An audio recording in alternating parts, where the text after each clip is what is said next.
What's going on, everybody? It's your boy, Guerrilla 320, reporting on your wacky video game news, and I'm gonna do a stream ahead of my usual Tuesday and Thursday because I basically missed the last week due to real life issues and concerns that I addressed, so shouldn't be much of a factor. And on top of that, I got baseball playoffs, aka my team, New York Yankees. So we're just gonna make it up, and it's been a lot of news spreading around, guys. Got a lot of to take up.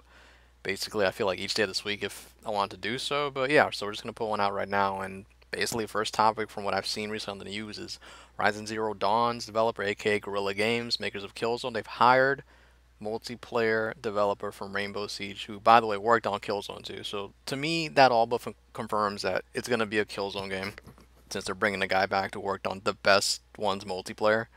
And they hired another person.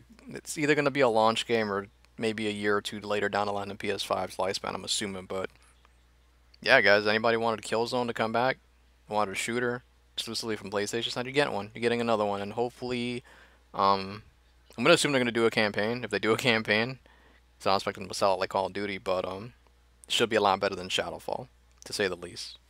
And it shouldn't be much harder to do a game better than that. And honestly, I wanted a Killzone 2 remastered. They want to do a brand new one, that's fine. But if they're bringing them back and they just announced Killzone 2 remastered, I'd be fine with that. Don't know what you guys think, but we'll go to the article right now, and as you can see, it's kind of just inevitable, man. You expected them to do a Killzone game, but you didn't expect them to announce or these rumors come out so soon, and they post a job advertisement. And as another former Ubisoft employee, Chris Lee, I think the other guy was called Daniel something. Let me see. I don't know if they have his name on here, but I know it's Daniel something LaRoche, I think. And they're getting ready to start that project hopefully soon. And we'll see how it comes out. And speaking about PS5, guys, there's been news of backwards compatibility, patents, stuff like that. So people that were just saying it's going to be an issue going into next gen, I've always said that backwards compatibility is only relevant in the beginning of a generation because you usually don't have a lot to play.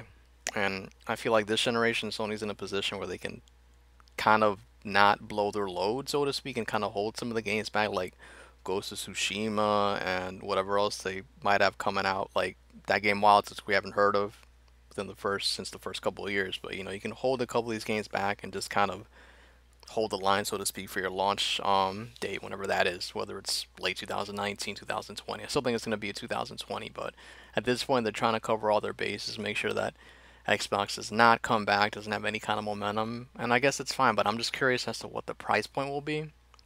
Me personally, I take a $400 console, um, that's not as powerful, but it's more affordable because that's the way it's always worked. When you think about it, the one time they tried to put out a premium console at launch, it backfired.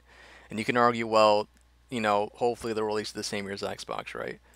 You want to take that chance, and I'm pretty sure Sony as a company doesn't want to go back to the PS3 era and relive all the time spent in the red, aka close to bankruptcy. They finished in the black, they were mad profitable this particular generation, and they're going to want to stay in that black. So the safe bet to me is to just create a $400 or less console with modern amount of bells and whistles. It might have backwards compatibility, it might not, but if it's 400, to me, it's not going to be the most powerful console. Whereas Xbox has the issue that they released the Xbox One X just recently, so if they release another powerful console that's more powerful than that, it's going to cost at least 500, and they're not going to have the price advantage. I've always said Microsoft should basically kind of institute a Nintendo policy, not to that degree where the console's so weak, but just make your console affordable. It's not the power with the console fans that matters, the initial price point. And you're always going to release at this point, you know, that we learned this generation. They're going to release a more powerful console later on anyway. So I'd rather take a cheaper console now and just get the premium version later like we did this generation with the Pro and the Xbox One X. But that's just my opinion, guys. You let me know what you think. But as you can see, there's a couple more evidence, patents. So this is gonna come to fruition. I just hope that they kind of just don't fuck it up with the price point. Like I said, backwards compatibility was never that important to me. Aside from that first or 2 years when I had the PS2, I hardly used it because I beat most of the PS1 games. When I had the PS3, I barely used it because I beat most of the PS2 games I wanted to play.